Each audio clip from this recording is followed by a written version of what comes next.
Welcome everyone. Good morning to all these familiar faces. We are here to hear from Audie as she's preparing to present her end of year presentation. After she's done presenting, we are going to open the floor up to any staff members present that would like to offer commentary, questions, and then we'll open it up to the rest of the audience. And so without further ado, join me in welcoming Audie. I really appreciate you being here this morning. So this is my end of year presentation for my junior year. And my last end of year, I finished with this map of my study abroad. So this summer, I was really fortunate to be able to study abroad, not in one, but in 3 countries, and then travel to 2 other countries afterwards. So I did my study abroad in Thailand, Vietnam, and Cambodia, and then I visited Singapore and India right afterwards. And my study abroad was focused on exploring integrative healthcare in Southeast Asia and understanding how religion and culture play a role in influencing how healthcare is approached in different countries. So firstly, we went to Vietnam and we were able to go to different conferences in Vietnam and actually meet the Minister of Health and higher government officials. And they explained to us this 5-year plan that they have, where they're now converting everything to electronic medical records, and they're changing up the entire medical healthcare system to make it more accessible to patients living in rural areas. And a big part of this is incorporating integrative lifestyle healthcare and incorporate traditional medicine with allopathic medicine to make it a lot more accessible for patients. And we were able to visit different medical schools, different hospitals, and meet social workers and nurses. And while shadowing, what was really interesting that I saw was it wasn't just medications or EKGs or blood tests. There were therapists with them, teaching them meditation techniques, giving them different massage therapies. So it was really interesting to see this blend of 2 very different healthcare systems being used in unison to improve the health of patients. And that on the right is the first medical school in Vietnam, which was built, I think it was 1300s. So it's really cool to see that history of healthcare in Vietnam. So in Thailand, we also visited several different hospitals, different cancer hospitals mainly, and end-of-life care hospitals. So we were really able to see the role of Buddhism in Thailand's healthcare system, especially in end-of-life care. So this over here was in the middle of the hospital. It was a bonsai tree that they had to symbolize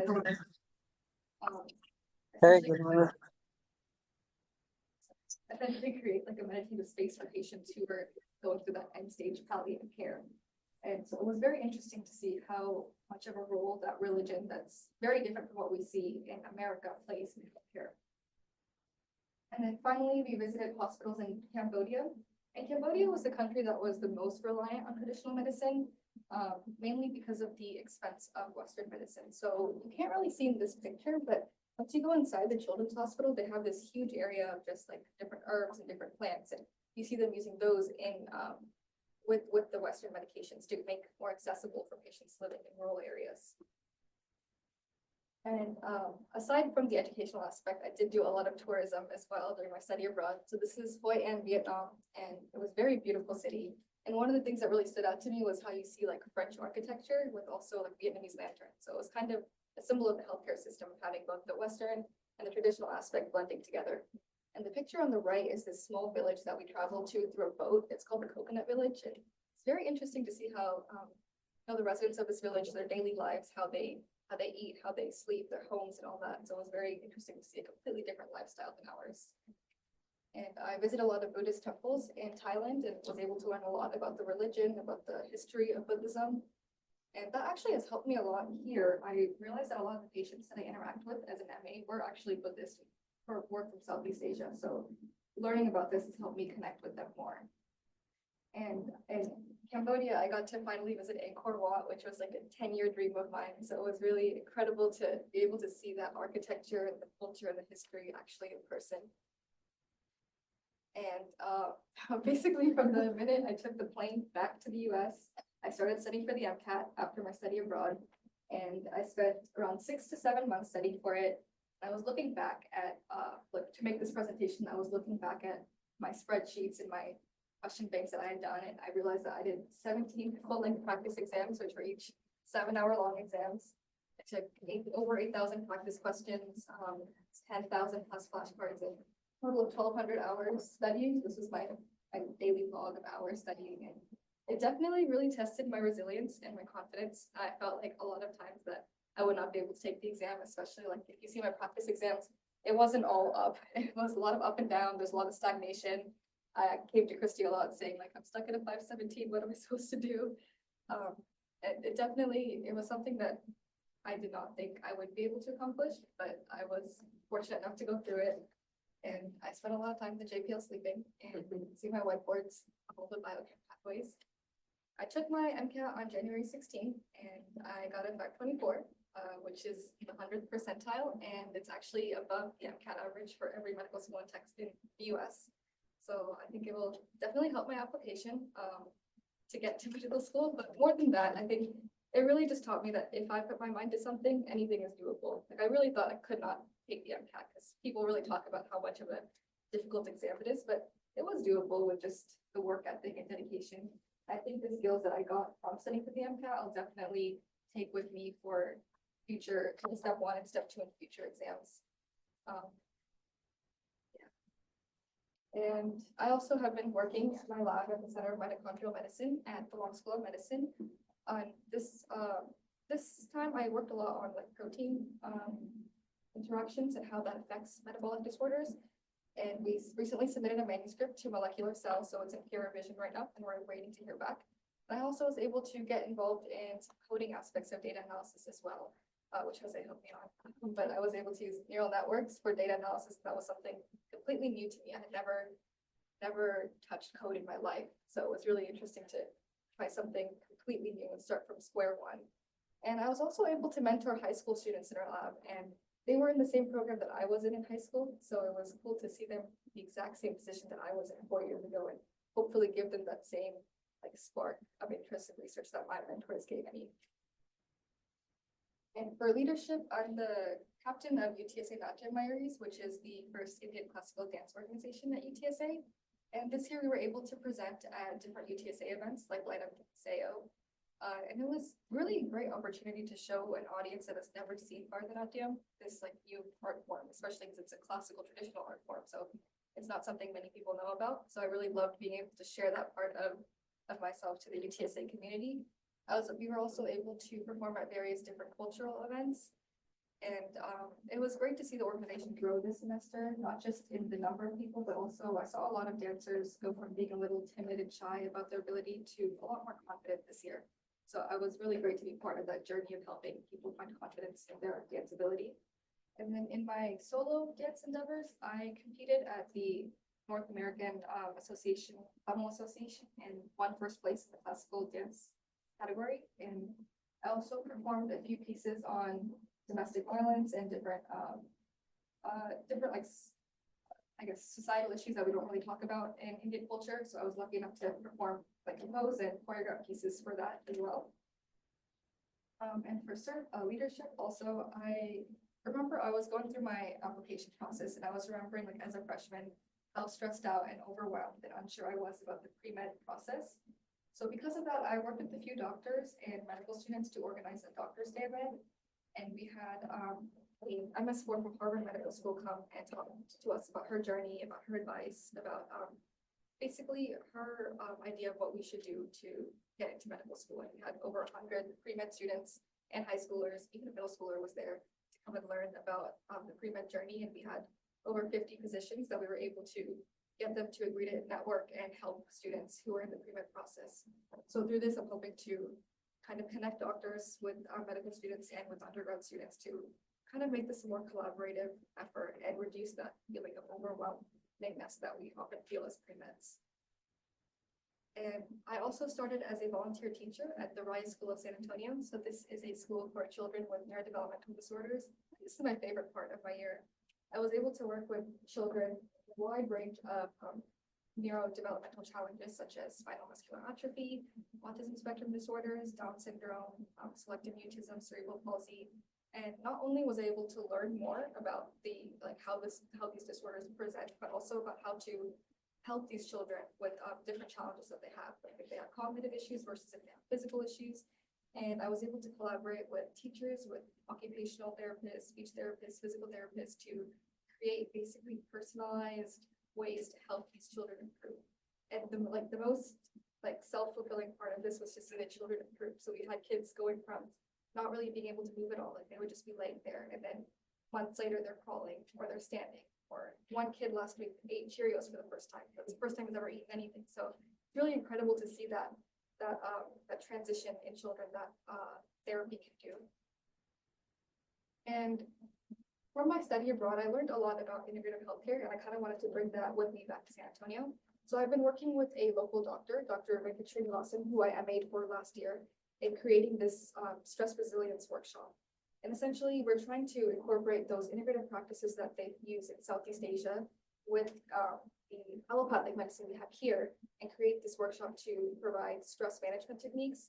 Because really, when we think about it, stress is the center of a lot of the metabolic disorders that patients nowadays face. So if we can prevent stress, that could reduce the how prevalent metabolic disorders are in our community. So we did a few pilot workshops, and I had like a lot of people were very happy with the results. People had come to me afterwards. They had taken the SAT and come to me afterwards and said, wow, you know, I wasn't as stressed as I was before. And I think I did better than I could have done. So we see a lot of people accepting these techniques and hopefully using them. And we'll be doing a larger, more in-depth 5-week program this summer, going off of this workshop. And then over summer, I will be applying to medical school on May 15th. And again, I'll be doing that 5-week workshop. I'll also be working at the Center of Mitochondrial Medicine, and I'll be working more on structural protein analysis this time. So I'm kind of excited for that. And I will be mentoring a new student at the KNY School of Dance in San Antonio. And just to finish this off, I would really like to thank everyone here, especially during my MCAT study time. I was extremely stressed. And a lot of times I really felt like I could not take care of it, especially when I got my full next scores. But all of you here really helped me. That you guys gave me confidence when I had like zero confidence in myself. So I'm very grateful for you all. I truly mean this, but my 524 is definitely because of you guys. And I owe it all to y'all. Thank you very much.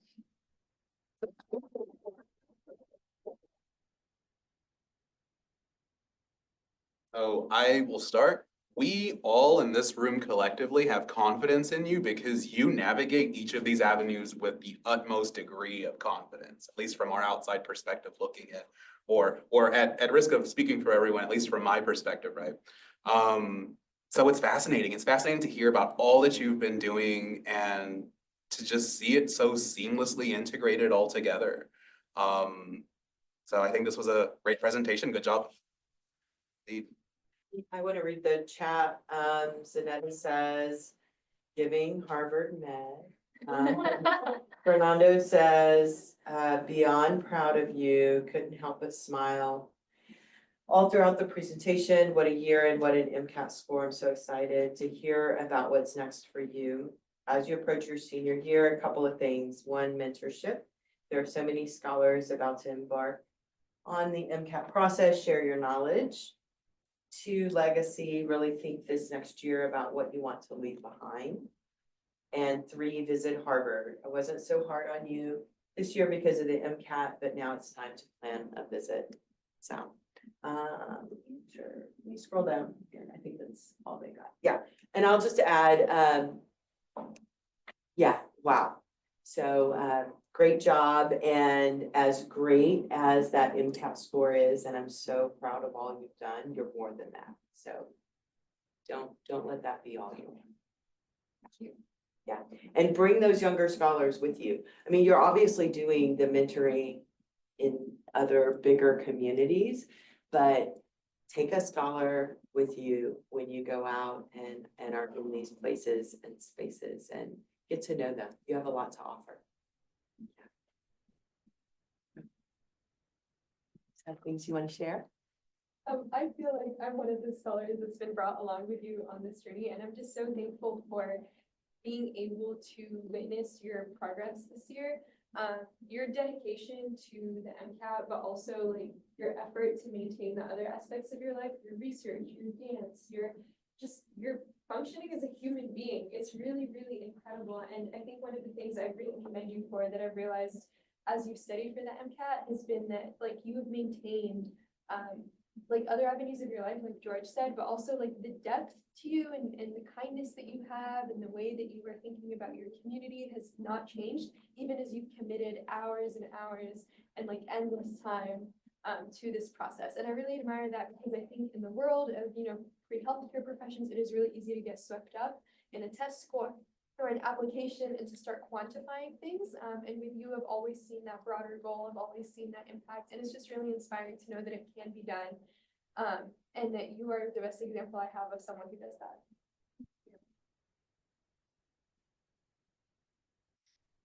Yes, I can go next. So you already know how proud I am of you. It has been really an honor to know you and to watch you, as a scholar who's just a year, younger than me, since when you were a freshman to now a third year. It's never been a doubt in my mind that you'd be capable of such incredible things, including your MCAT score and your GPA. There's never been a day that I ever doubted your incredible intellectual skills. But something that I really will carry with me about meeting you and about having our friendship is your capacity to learn and to empathize with other people.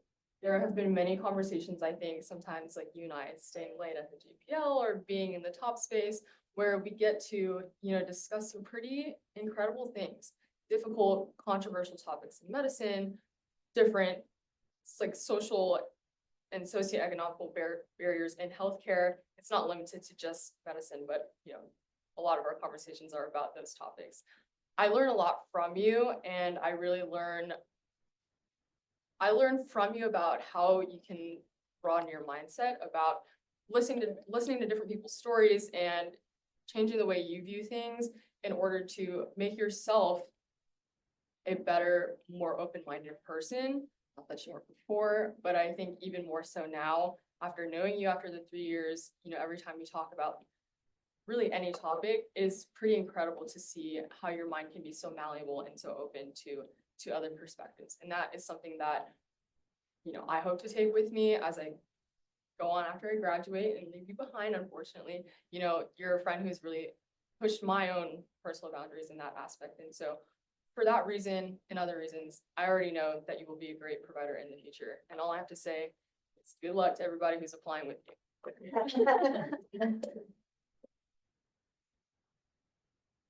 Anyone else? Zanetta says, I saw Audie in the library 10 hours every single day. That's rare for someone to have that dedication, and that is passion. Audie, you are a humble, lovely soul. The world needs more people like you. Thank you, Zanetta. Well said. Agree more.